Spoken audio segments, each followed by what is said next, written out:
This video is brought to you by Devout Decals, makers of reusable Catholic art for your home altar, your bedroom, and your home classroom. For here I have for you an address given by St. John Bosco of a dream he had of the Blessed Virgin Mary, and he gave it to the boys at his orphanage that he ran. This will probably be hard again for some to hear because, as is always the case with St. John Bosco, his messages are always, they convict us of our own sins. They help us with, needing to go to confession, I suspect. So, I hope you find this useful today on your way to Mass or on your way home from Mass. Here is his address. Here I am to keep my promise. You know that dreams come during sleep. As the time for the retreat drew near, I was wondering how my boys would make it and what I should suggest to make it fruitful. On Sunday night, April 25th, the eve of the retreat, I went to bed with this thought in my mind. I fell asleep immediately, and I seemed to be standing all alone in a vast valley enclosed on both sides by high hills. At the far end of the valley, along one side where the ground rose steeply, there was a pure, bright light. The other side was in semi-darkness. As I stood gazing at the plain, Bozzetti and Stine came up to me and said, "Don Bosco, you will have to mount a horse. Hurry, hurry." "Are you joking?" I said. "You know how long it has been since I rode a horse." They insisted, but in an attempt to excuse myself, I kept repeating, "I don't want to ride a horse. I did it once and fell off." Stine and Bozzetti kept pressing me evermore and said, "Get on a horse and quickly. There is no time to lose." "But suppose I do mount a horse. Where are you taking me?" "You'll see. Now hurry and mount." "But where's the horse? I don't see any." "There it is," shouted Stine, pointing to one side of the valley. I looked and saw a beautiful, spirited steed. It had long, strong legs, a thick mane, and very glossy coat. "Well, since you want me to mount it, I will, but woe to you if I fall," I said. "Don't worry," they replied. "We'll be here with you for an emergency." "And if I break my neck, you'll have to fix it," I told Bozzetti. Bozzetti broke into a laugh. "This is not time to laugh," Stine muttered. We walked over to the horse. Even with their help, I had great difficulty mounting, but finally I was in the saddle. How tall that horse seemed to be then! It was as if I was perched on top of a high mound from where I could survey the entire valley from end to end. Then the horse started to move. Strangely, while this was happening, I seemed to be in my own room. I asked myself, where are we? Coming towards me, I saw priests, clerics, and others. All looked frightened and breathless. After a long ride, the horse stopped.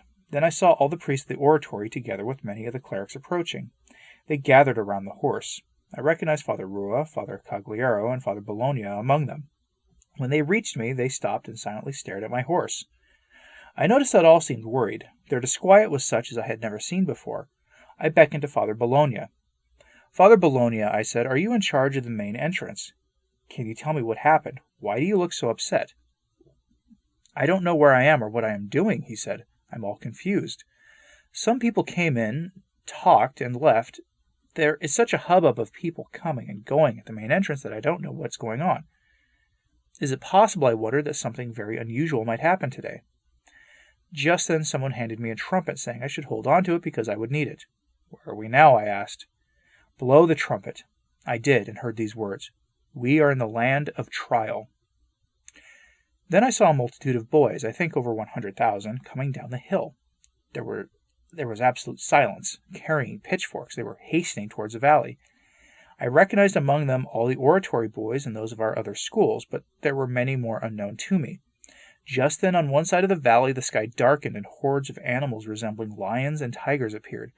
These ferocious beasts had big bodies, strong legs, and long necks, but their heads were quite small. They were terrifying. With bloodshot eyes bulging from their sockets, they hurled themselves at the boys, who immediately stood ready to defend themselves. As the animals attacked, the boys stood firm and beat them off with their pronged pitchforks, which they lowered or raised as needed. Unable to overpower them by this first attack, the beasts snapped at the forked prongs, only to break their teeth and vanish. Some of the boys, however, had forks with only one prong, and these were wounded. Others had pitchforks with broken or worm-eaten handles, and others still threw themselves at the beast bare-handed and fell victim. Quite a few of these were killed. Many had pitchforks with two prongs and new handles. While this was going on, from the very start swarms of serpents slithered about my horse. Kicking and stamping, the horse crushed and drove them off. At the same time I was growing ever taller and taller.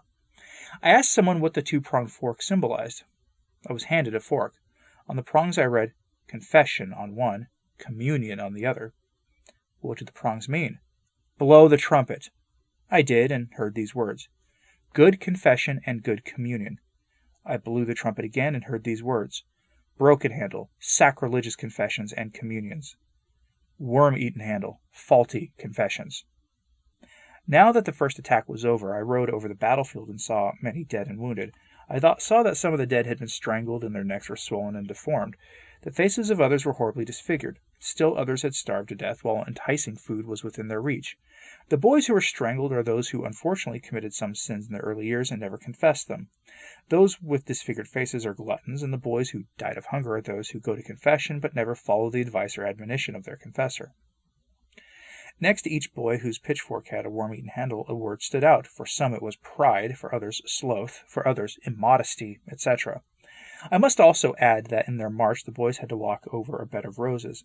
They liked it, but after a few steps they would utter a cry and fall to the ground either dead or wounded because of the thorns hidden underneath. Others instead bravely trampled on those roses and, encouraging one another, marched on to victory. Then the sky darkened again. Instantly even greater hordes of the same animals or monsters appeared. All this happened in less than 3 or 4 seconds. My horse was surrounded. The monsters increased beyond count, and I too began to be frightened. I could feel them clawing at me. Then someone handed me a pitchfork, and I also began to fight them, and the monsters were forced to retreat. Beaten in their first attack, they all vanished. Then I blew the trumpet again, and these words echoed through the valley. Victory! Victory! Victory, I wondered. How is it possible with so many dead and wounded?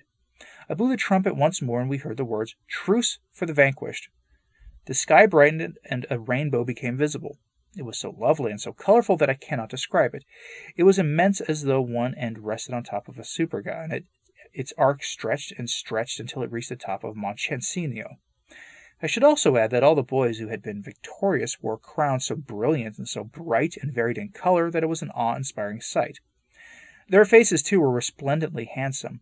At the far end of the valley was a sort of balcony, holding people full of joy and of such varied beauty as to surpass my imagination. A very noble lady, royally arrayed, came to my railing of the balcony and called out, Come, my children, and take shelter under my mantle. As she spoke, an immense mantle spread out, and all the boys ran to take cover under it. Some actually flew. These had the word innocence on their forehead. Others just walked, and some crawled. I also started to run, and in that split second, it couldn't have been more than that, I said to myself, This had better end or we'll die. I had just said this, and was still running when I woke up. I think the explanation for his vision is pretty straightforward. We are to, of course, make good confessions and follow them with good communion and listen to the advice of our confessors if we want to overcome the sins that will lead to spiritual death. I think that's pretty obvious. And it's also fairly obvious that the sort of core message here is pray a rosary and seek shelter under Our Lady's mantle. And there you will find strength to do those things. Making a good confession can be hard. Yes, we all hear the same thing. Priests all have pretty much heard it all.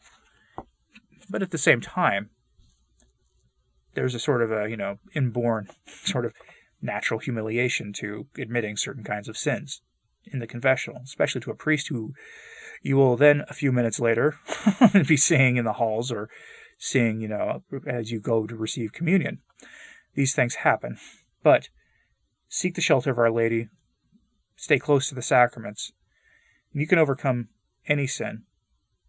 Live a life of virtue. There is a spiritual battle going on, even if our eyes can't see it. Although if you're blind to it these days, I don't know what to tell you. Anyway, let me know what you thought of this in the comments, please. Like and subscribe if you haven't, it really does help. And as always, pray for the Church. I'm Anthony Stine. Ave Maria.